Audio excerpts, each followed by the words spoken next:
Hello everyone and welcome to this webinar. I'm Francis Seeley from GlobalNet 21 and Enfield Voices, and this is one of the many webinars we do.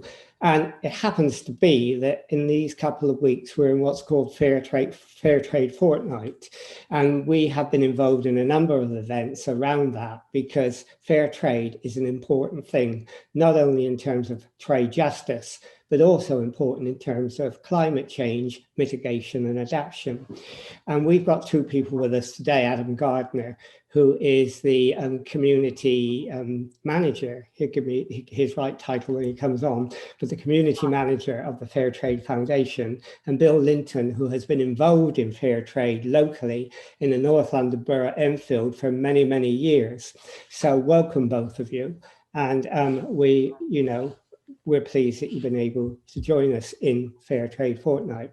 Can I start with you then, Adam? Can I ask you first of all, can you tell us a little bit about yourself, not a lot, but a little bit about yourself and the post that you hold?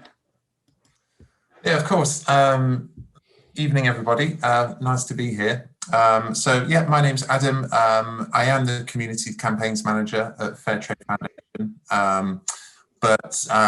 Just at the moment, I'm acting as the head of the campaigns team. So right across the work that we do to engage community groups, places of worship, schools and universities, and people, individuals as well, to equip and inspire people to take action for fair trade and work on campaigns like this one at Fairtrade Fortnight, so that we can try and all come together as a grassroots movement with businesses that we work with, make a splash in the media and really get fair trade on the agenda for 2 weeks. Okay. I mean, that gives us some idea of your background and what you do and the campaigns you're involved in. But, you know, we talk about fair trade and we assume a lot of people know what that is, but not everyone will know what fair trade is. They know what trade is, but what is trade that has fair in front of it? Could you just describe to us what it is? Yeah, sure. So fair trade sort of acknowledges that there are tens of millions, probably hundreds of millions actually, of small-scale farmers and agricultural workers around the globe, typically in very low-income countries, who work really, really hard, often most days of the week, to harvest the coffee, the bananas, the cotton, the tea, etc., etc. Those things we consume every day. And they are absolutely essential to the supply of these products and these, what are actually quite profitable global supply chains. But the spoils and those profits just are not equitably shared. And I don't think it's any surprise then the kind of the social issues which then follow on from perpetually low prices in conventional trade. We're talking about children having to work in the fields rather than go to school. We're talking about lack of access to nutritious food. And we're talking about the need to, or potentially, farm in less environmentally friendly ways in that struggle to make ends meet every day. So fair trade seeks to put a bit more humanity back into trade. And our approach is really based on 3 Ps: price, power, and premium. Price, because the price that markets often dictate for how much bananas coffee should be sold by is not fair. It doesn't take these things into account. Premium, because when you buy a fair trade product, you know that an additional premium has been paid to the farmers for them to decide exactly how they want to spend it. And power, because we can't get away from the fact this all comes down to power dynamics on a global level. And fair trade, you know, we really sort of pride ourselves on the fact that we're trying to put more power into the hands of farmers by ensuring that a better price is paid, and also there is this additional premium, and that farmers themselves are the ones who decide exactly how to invest that in their communities or in their farms. You mentioned, didn't you, bananas and coffee, and everyone thinks fair trade is bananas and coffee. But it's a lot more than that, isn't it? Could you give us some idea of the breadth of the trade you're talking about? Yeah, sure. Well, there's over 5,000 different products, incredibly, in the UK, which have been certified to carry the Fairtrade mark. So there's a lot. And there are Fairtrade standards which you can apply to dozens and dozens of commodities. So I recently discovered some Fairtrade noodles in a corner shop. I think they're made from Fairtrade rice. Fairtrade flowers is a really growing area, and I've got some quite nice Fairtrade roses from the co-op. Still looking good in my living room from a couple of weeks ago. Obviously, wine is a popular one, and another, but it goes all the way down to, I found some Fairtrade baked beans a few months ago in a shop as well. So it's mostly known for those big commodities, and we really do sort of want to try and make a transformational shift in those major commodities by really focusing on them. But you can find Fairtrade all sorts, Fairtrade cotton clothing. You can see some for Comic Relief, which you can buy from TK Maxx or Comic Relief at the moment, and yeah, lots of others. So you belong to the Fairtrade Foundation. Now, what does that do in terms of helping facilitate fair trade? What's your role? Our role is to manage the Fairtrade mark in the UK, first and foremost. So that involves working with companies, around 500 or so different companies, from large multinationals through to supermarkets, down to social enterprises and Fairtrade enterprises, the likes of Cafe Direct and Divine, Zaytoon, people like this. So we work with companies, and will, when they can demonstrate that they've met Fairtrade standards, which means that the fairer price has been paid, Fairtrade premium has been paid, and other environmental standards as well on the theme of tonight. For example, the worst and most harmful pesticides can't be used on Fairtrade farms to promote better farming. Once all of those have been, it's our job to give that mark to those companies to pop on that product so that the consumer can see it.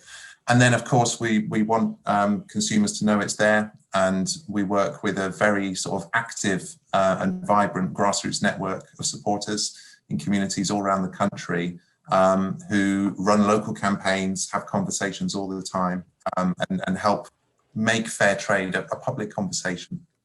Well, yeah, I know you run lots of local campaigns, and one of those is in Enfield. We've got Bill Linton with us today. Bill, you've been involved in this local group for a long time, and it's now had a sort of a new lease of life, which is really good to see. Tell us about the local group and what it does. In our previous incarnation, when we got Enfield Borough status, we did a lot of pounding the pavements, checking out on what shops were selling what fair trade products, and also encouraging churches and mosques to become fair trade, that sort of thing. We're just getting back into doing stuff now in the last 3 or 4 months. So clearly, in the time of COVID, no pavement pounding is allowed. So we're getting into checking out the churches. We've got a volunteer, finding out who to talk to at each church and seeing where they're at. We're trying to get people into schools, maybe. That's at an early stage, but we're certainly talking to schools. And we have a quite vibrant steering group running things, meeting every month on Zoom, of course. So what are you trying to do? Are you trying to get the schools, for example, to become fair trade schools, council to be a fair trade council, businesses to be fair trade businesses, and you act as a sort of community forum, as a catalyst for those activities? That's about it, yes. I mean, schools and churches and mosques and whatever else, synagogues, temples, they might well interact direct with the Fairtrade Foundation, but we will certainly be talking to them, certainly any that show any interest, and perhaps some that don't, to encourage them to do stuff. The council is very much on our side. They've already passed a motion to say they support fair trade. So, you know, we feel we're in quite a good place in moving forward. Okay, and you know what you're doing is clearly really important, and you're doing a lot of work. And Adam, throughout the whole of the UK, you do a lot of work. But faced with the globalization that's happened since the 1960s and the big battalions of corporations, do you feel sometimes you're David fighting Goliath? I do sometimes. I'll be honest, sometimes it does feel like that. You see the scale of the challenge and how much further there is to go, and you can't help but feel a little bit that way. And yeah, as you allude to, when you look at all of the different forces at play, which are squeezing out space in our minds to be able to think about the implications of our choices, to be told that we can have everything we want at a cheap price. And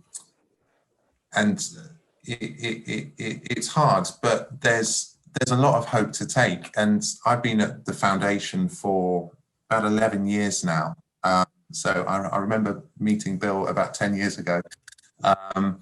And we've seen Fairtrade is a great example of the optimism that we should take forward as well in the battle against the climate crisis, because Fairtrade Mark's been around only 25 years.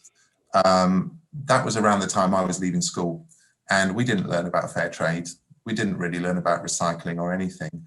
And through the work that we've seen, through people going into schools, through schools engaging with the Fairtrade schools program and resources, there's a whole generation coming through now that just really understands these issues from a young age in a way that, frankly, you know, my generation didn't even.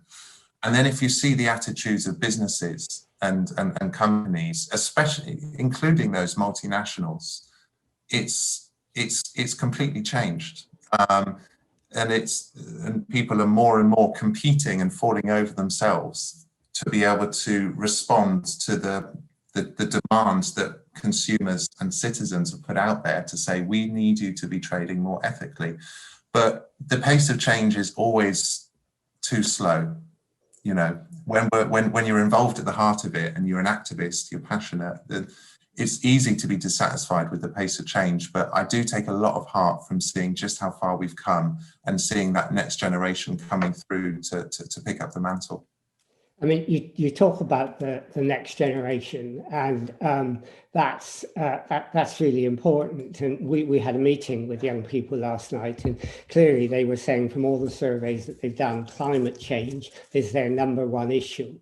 And you mentioned that climate change has helped renew the interest in fair trade. What is the link between climate change and fair trade? First off, climate change is unfair.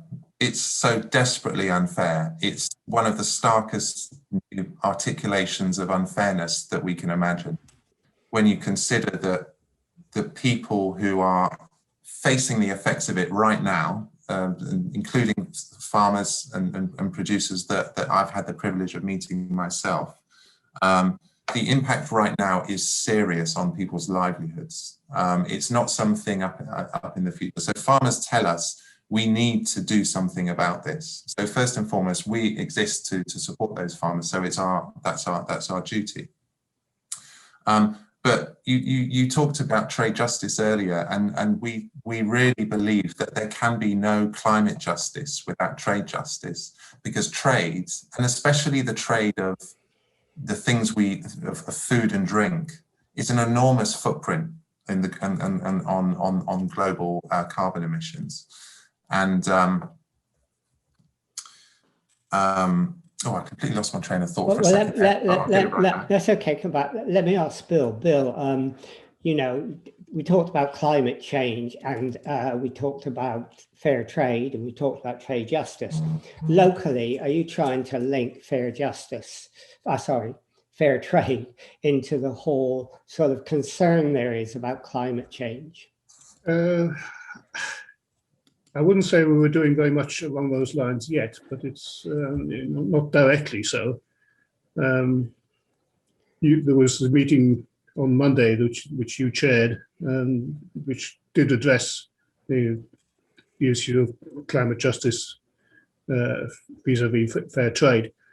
But in talking to people around Enfield, I would say we're not particularly doing that, so I'll certainly be happy to do so. Climate justice is very much a thing that I'm interested in, and quite apart from fair trade. Yeah, and Adam, when we talk about climate change, people are going to be affected by that more than most, at a disadvantage in the world. And many of them will be the people that you work with in fair trade.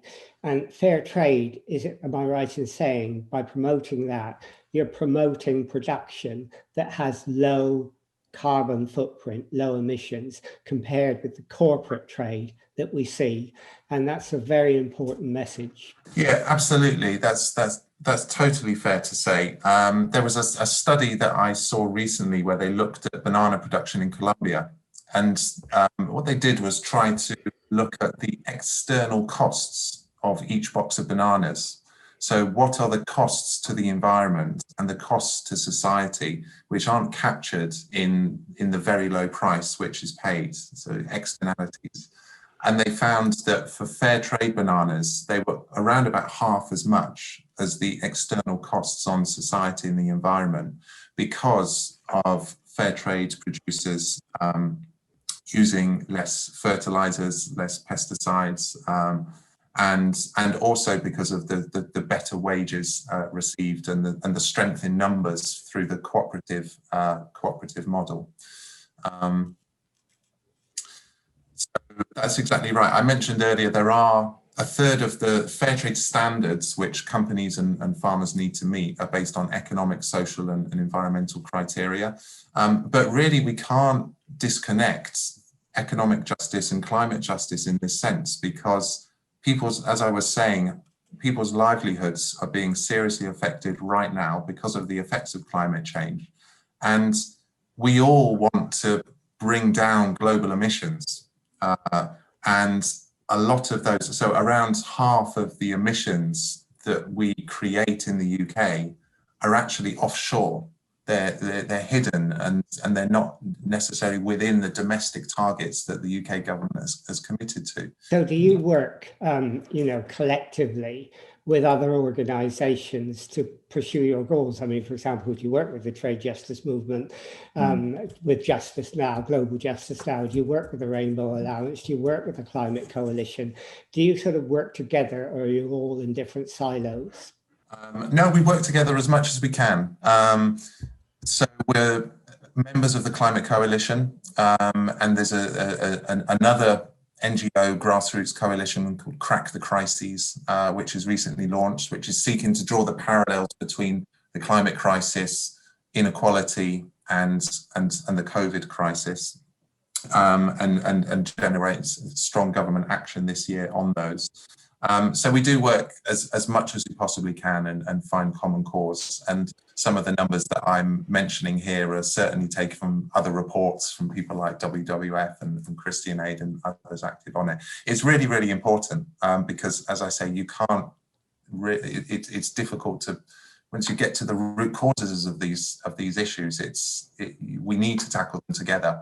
And all of us probably feel a little bit like David against Goliath, but together we're stronger. I mean, creating those networks is quite important. And Bill, is that the model that you'd like to follow locally? It's not just doing, I mean, I think, 10 years ago, everyone was trying to do it on their own. Today, people are networking together. And is that where you see the strength of your movement as well? Individual organisation is going to do principally its own thing. I can see advantages of working with EnCaf, for instance, and that draws in all sorts of other organisations. But we're talking about fair trade, and they're talking about something slightly different, but very much all on the singing from the same hymn sheet.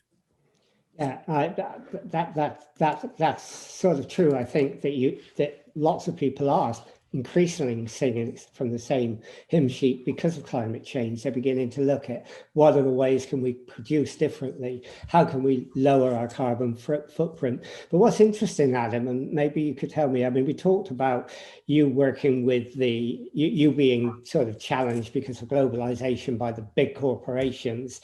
But in a way, what you're saying, which is interesting, is if you can't beat them, you try to bypass them. You go around them by connecting disenchanted producers or disadvantaged producers with consumers, especially at a community level. And is that the sort of, the kernel of your strategy?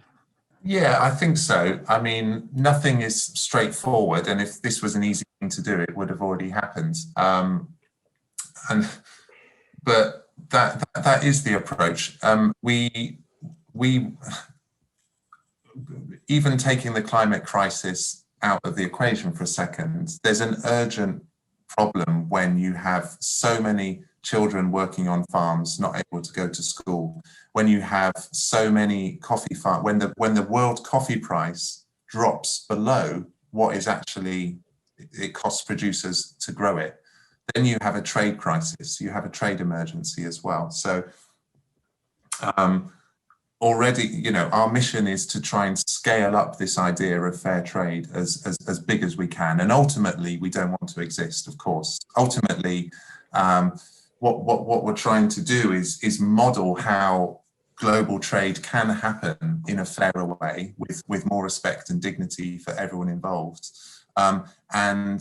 Yeah, we're trying to bring people along with us. And I think an important way that we do that is to spotlight on the real pioneering organizations, some of the ones I mentioned before, the smaller dedicated fair trade companies, because I think the way things work generally, that lots of larger companies, they look at those smaller, cooler ones that people have a real connection with, and they want that. So I think it's important that we focus on the really dedicated ones, but we can't achieve what we need to do, which is improving the access to fair trade markets for tens of millions of farmers. We can't do that without working with the big guys. And I think one other thing that's changed in the last 10 years is that the penny has really dropped on climate change, and it's no longer seen in those boardrooms necessarily as just a problem somewhere else. I think climate skepticism has faded away as especially large multinationals realize the severe impact of changing weather patterns and droughts and cyclones is going to have on the security of our food supply. So I think there's more common cause coming together there than ever before. I mean, because it does have an impact on food supply, on everything in the future, and not too far in the future either. I mean, do you also think government has a role, and do you put pressure and influence on government to embrace the fair trade way of doing things? Yeah, absolutely. I mean, certainly they do. I mean, a lot of the time, fair trade is seen as, it's often described as a consumer movement, and it is about looking at our consumption choices, but we're citizens as well. We're not just consumers. It's up to all of us to say, this is the world that we want to live in, and we want to accept that these supply chains have such exploitation and poverty built into them. So we have good support from many members of Parliament. There's an all-party parliamentary group of fair trade that met a couple of days ago.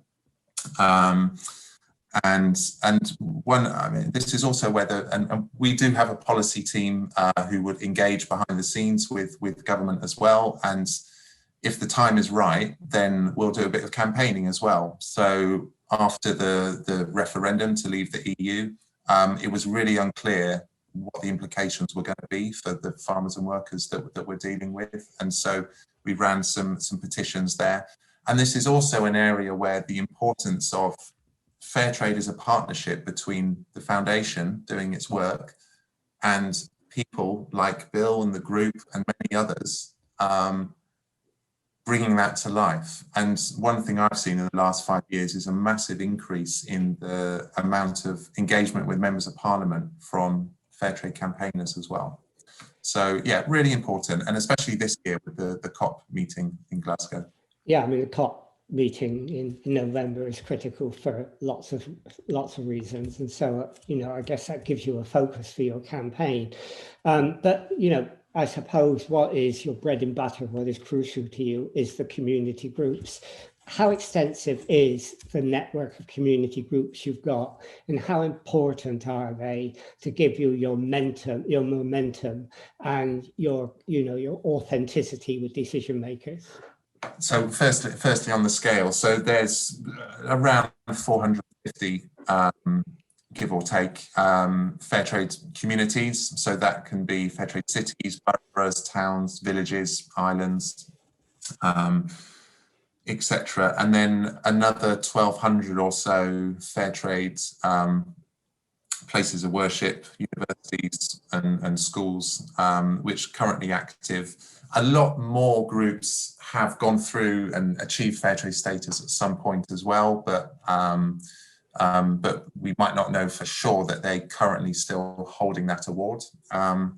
So, the network is wide and extensive, and it's absolutely critical to the legitimacy of fair trade because, businesses and government only want to listen to us if it's something that the rest of their stakeholders, i.e. their voters and their shoppers, actually care about. If our job is to educate and inspire many others in our communities, there's nobody better to do that than people within community groups. It's not something that can be done centrally by the foundation in a meaningful way. So the reason that fair trade is such a conversation and fair trade sales have grown so much is absolutely down to that partnership between community organising and the work of the foundation. So for community groups, it's important, that they tread the streets. They try to get local businesses, local firms to, host fair trade goods. But it's also important, is it, Adam, that they realise that they should keep their MPs on board. They should work with them.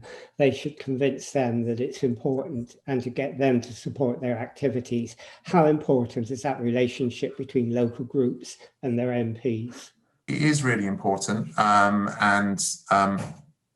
and it always will be. And as I say, because of the increase that we've seen of local groups engaging with their MPs, going to talk to them about issues, inviting them to Fairtrade fortnight events and things like this, we've seen in parallel with that, a greater traction with the conversations we're having with civil servants and politicians as well. So that is undeniable.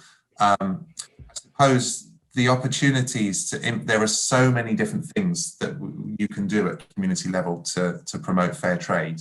You could spend all of your time working with the local authority, looking at their procurement procedures, looking at their communications. You could spend all of your time going around the schools or the places of worship. You could engage with local businesses, MPs. There are so many different things. So that's quite an overwhelming menu of things. So my message also is that communities are all come in all different shapes and sizes. There are probably some MPs who will be very sympathetic and others not so much. So there are so many different things to do, but we do believe, that people in community groups are the best place to decide that. So whilst we do set some goals that need to be met in order to be awarded fair trade status, there's as much flexibility as we possibly can to allow for individual choice and creativity within that. Okay, well, we've sort of come to the end of our half hour. So let me ask you, Bill, as we conclude, and then you, Adam.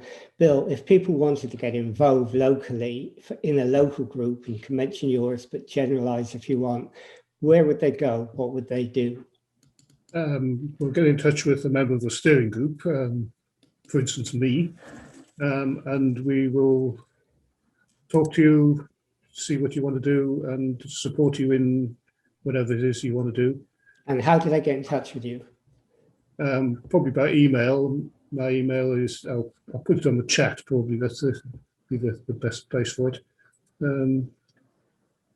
And we have a website which is actually probably about to change, because our platform is about to stop being free. So I've got a new one ready to go. I'll try and put those on the chat as well. Okay, so they contact you through email, which you'll put on the chat, Yeah. and the website as well.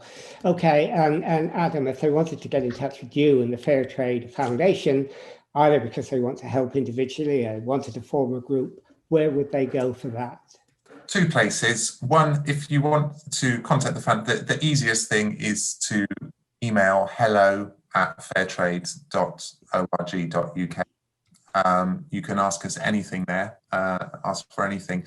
And right now, as we're in the middle of Fairtrade Fortnight, and we're for this year not being able to pound the streets, we have an online festival with loads of different events, great speakers, exploring these issues, trying to bring the entertainment and optimism as well as the serious stuff. So go to fairtrade.org.uk/festival. And you can find lots of other events, previous ones that have already happened, available to watch again, and hopefully a wealth of information that will be helpful. Okay, well, thank you for doing that, because it is Fairtrade Fortnight, and the activities that you're doing, it seems to me, are gathering pace. And we talked about climate change being partly responsible for that, and making people think through how people produce food, what they do, their carbon footprint, whether disadvantaged groups are, face the turmoil more than anyone else. So, I mean, it's an important movement that you're involved in, and it's really good that you've, explained that to us today, and Bill, that you talked about how people could get involved locally. And I'm sure people will get in touch with you, because it is a really important issue. So, thank you for joining us, and we'll end this interview now.